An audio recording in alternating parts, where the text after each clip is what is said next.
Good evening, my fellow exorcists, and welcome to the Lair of Filmaru. Tonight we will be reviewing The Owl House Season 2 Part B, where we actually did Season 2 Part A in the last review that we did with The Owl House. So because of that, I will not be giving the plot because we already did that in the Season 1/Season 2 Part A video. So pretty much this is going to be a very emotional episode, and let me just say I couldn't really think of anything to do for LGBTQ month, the very last video of the month, so it was kind of lucky that this show ended its second season so early, or sooner than I had thought, because now we have our video, because The Owl House is a very LGBTQ supportive series, because there are so many characters that are a part of it, and you know what, let's get on to it. Now, Part B starts out with the 11th episode, which is Follies at the Coven Parade, where it's a whole big episode about Ida and the gang trying to save Rain, who has been captured, and we meet our new character, Tara Snapdragon, who is the Plant Coven's leader, and we learn that she's trying to control Rain, that she's got this powder that she's been using to mind control him. Later on we do find out that this powder hasn't been working because he hasn't been taking the tea that she's made for him, and so this also is an episode where we see Rain trying to protect Ida, and it gives us our first hint of maybe he is a part of the resistance group that we'll see later on. The next episode is Elsewhere and Elsewhen, where we have our Lilith and Luz team up, where they go on a journey through a portal in the sand, and this is a trip to the past, so Luz can find out who Philip Wedabane is, the first human to come to the demon realm, and because of this, we learn a very dark truth about who Philip is. For those who haven't seen this part of the season yet, please click off now because we're going to get into some spoilers. So, Philip Wedabane, the first human to come to the Boiling Isles, is actually Bellows.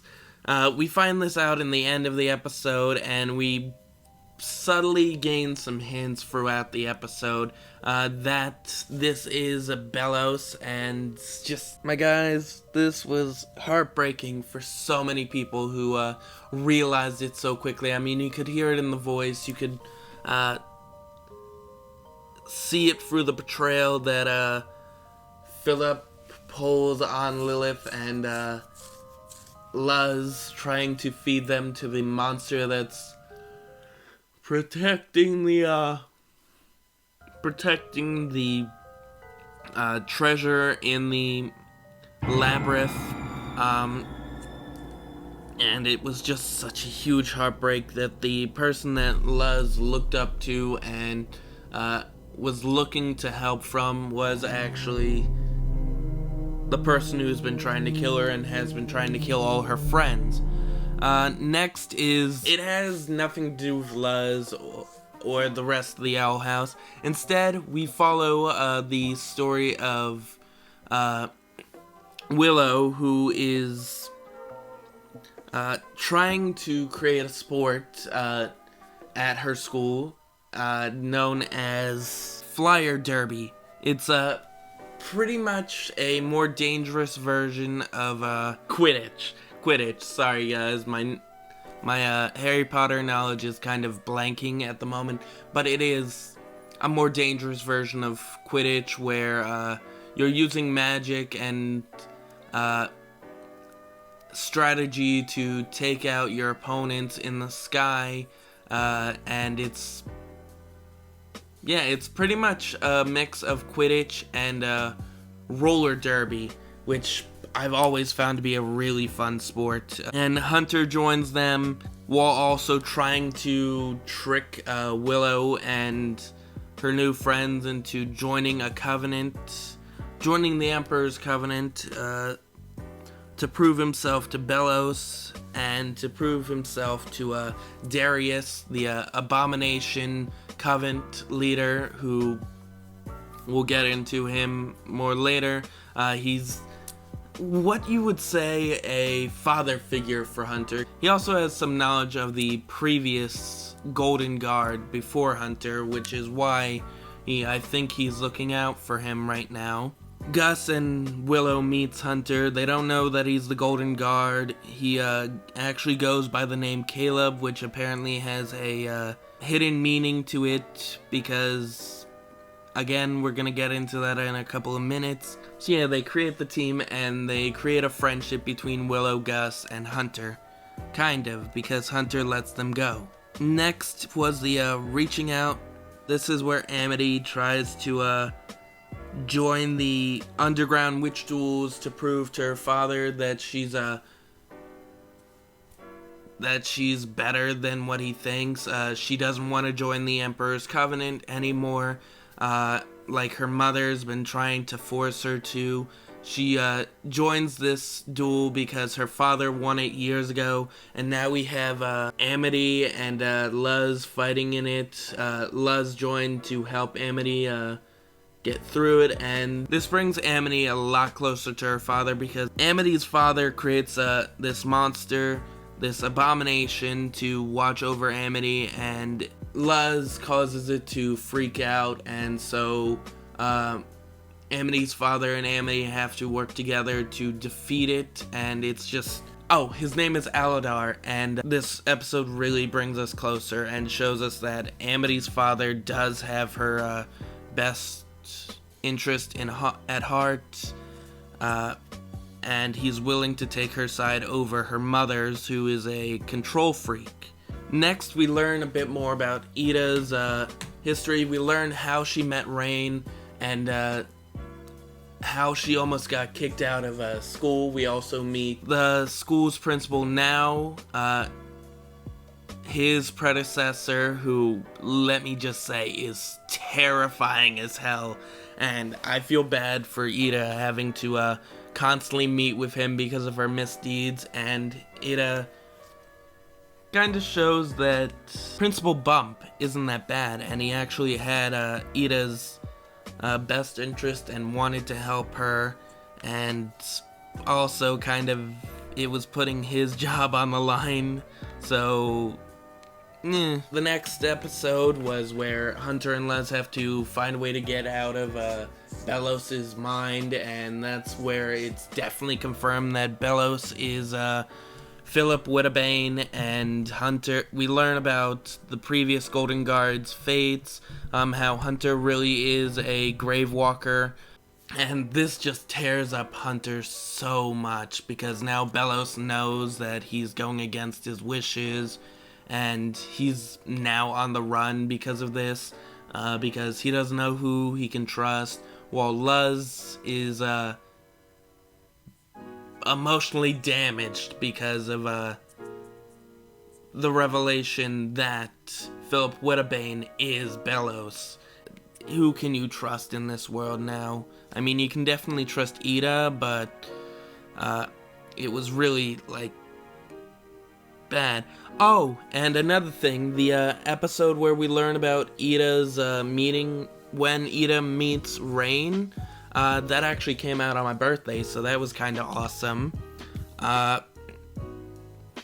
The next one was where we learn that the person during the beginning of season 2 that sent King the letter and that Hootie ate, we get that letter coming back, and we find out that the person that sent it is actually a Titan hunter, and so is the entire clan that King tries to become a part of. And we also get the revelation that King is a Titan, and the group that he tries to join is are worshipping the Collector, this big bad entity that is very similar to Bill Cipher from Gravity Falls, who might destroy the world. And yeah, it's essentially King is being lied to, and Luz has to save him from being killed by these Titan hunters, while also King now has a connection to the Collector. The next one is an episode of Hunter joining up with Willow and Gus and Amity, and them having to survive Gus's mind after he creates a giant illusion in the in Hexside after the leader of the Illusions Covenant attacks and tries to force everyone to join a covenant and gain a marker for the Day of Unity, which is coming up real quick. The next one is Ida and Luz going back to the Owl House to gather up a bunch of their stuff from the Owl House, while we're realizing that Ida may not have a plan. Luz wants to help her. Ida's asked Rain to come get her and keep her safe because she doesn't know if she can protect Luz anymore, while King makes friends with Steve, the one very prominent side character from the Covent Guards. Again, this is a whole episode of Ida and Luz fighting over what they want to do with the Day of Unity coming very quickly, and it shows that Ida has Luz's best interest, where Luz wants to protect Ida, and it's just both want to protect each other. The next episode is where we find out about the revolutionary group against Belos, also known as Cats, which I love the title and I love the name, and it's just, I love their little call that they have where they hiss like cats, and it's just so fun and awesome. The next episode is where Laz and the group try to gain the trust, or try to go talk to Eleanor, Amity's mother, and try to get her to realize that what she's doing is wrong, and that Belos is going to kill everyone with the Day of Unity and the draining spell. And this turns into a whole big fight between Amity and her mother, along with Alador, who is helping Amity, and very heart-to-heart talk between King and Aladar, where he's trying to be a good father, and King has no father after what he realized from the previous episodes, and now Alador is on their side, and this leads into the next episode where, in that episode, they find out that Ida is walking into a trap, and that their plan is gonna fail. So now, in the next episode, Luz goes to go save Ida. The draining spell has been activated, and Belos is winning. He froze away the Collector and froze away Kikimora. So she ends up helping King find the Collector. King frees the Collector while Belos is fighting with the Luz and the rest of the gang. We see Ida's plan fall apart, the Cat's plan fall apart, while everyone's being drained of their lives. And it comes down to King frees the Collector kills Belos, or so we think, and now Luz and the rest of her group escape to the human world, while King gets pulled back into the demon realm to join the Collector, and we are left with the biggest cliffhanger where, one, we know that Amphibia is in the same exact universe as the Owl House, because of a small little cameo in the background, and now we know nothing about Ida. We know nothing about the rest of the cats. We don't know if Bellows is still alive. I mean, we do see the slime part of Bellows, the goo that came from him that hooked onto Hunter, that closes the door at the end of the credits. And we're just left with our jaws wide open. I mean, I almost cried because I'm worried about Rain and Ida. I'm glad to see that Luz and the rest of the gang are still alive. Hunter is emotionally damaged because Bellows tries to kill him while also calling him by the original's name, Caleb, his brother Caleb Whitbane, who Hunter is crafted after. We find out what happened to all the bodies of the previous Golden Guards, and just, Dana, you made a brilliant show so far. It's just, with this season finale, you just literally broke our hearts, and now it's sad to know that season 3 is just going to be like a couple of big specials that, honestly, I don't think that's going to be enough time to cover everything. I mean, it might feel a bit rushed, but I definitely have faith in Dana's ideas. But I am really worried that this is all going to come to a head way too quickly, and we're going to, we might lose the effect that a longer season 3 would have had. But, yeah. We have so much development here. Bellows turning out to be Philip Wedabane. Hunter joining the group and throwing away his Golden Guard garbs and joining the Owl House team. The Collector's now out. We know who the Collector is now, and we know that he is one of the most powerful demons in the realm, and essentially on the same level as Bill Cipher, maybe a bit stronger. And he's a child. We also learn that King's father, the Titan that everyone is living on top of, actually put the Collector into his prison. And it's just, this season was so heartbreaking. I feel for the other YouTubers like Zamber. I've been watching her a lot while watching this season because she's been reacting to each episode of the Owl House, and it's just, I feel where she's coming with. I mean, half the time she ends up crying over some of the episodes because they are very heartbreaking. Where we have the other half that I've been watching, Morgan Terry, who, girl, I feel you. Bellows, or Philip Winabitch, as she keeps calling him, is just, he aggravates me during this. Like, I get it, he's supposed to be a bad guy, but just, this guy is unforgivably evil. I mean, he almost kills Luz when she tries to stop him, and then because he's dumb enough to believe that she would actually help him in the human world because the guy is outdated and possibly, like, I don't know, 100, maybe 200 years old right now, and his fashion sense has not worked out for him. And, oh, there's one other revelation. Bellows is a witch hunter, and that's why he's trying to kill everyone, and it's the Collector's fault that he learned the draining spell and all these magical powers that he can use against Luz and the rest of the Owl House.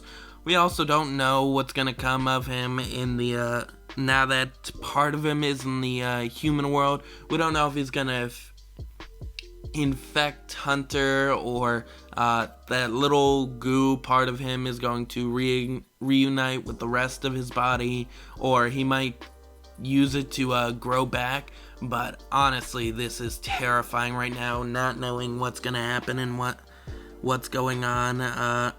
I'm also kind of glad that we did get the knowledge of who Ida is and how she met Rain, because they are an adorable couple. We got more really sweet moments between Luz and Amity, some really nice kisses. We also got some moments where the group's talismans get to shine, trying to keep the group together during the last episode. We learn why Aladar calls Amity Mittens, which is adorable. We also get to see some reconciliation between Ida and her father, and we also get some very sweet mother-daughter moments between Ida and Luz, where where Ida helps Luz create her talisman egg, and that's another thing we get to wait for in the next episode, where we get to find out what Luz's talisman is, what's gonna hatch from that egg, and I'm so excited for that. I still hope that it's like a black cat or some kind of a raven, or the more popular idea, it might be an otter, because everybody loves Luz in that otter costume from season 1.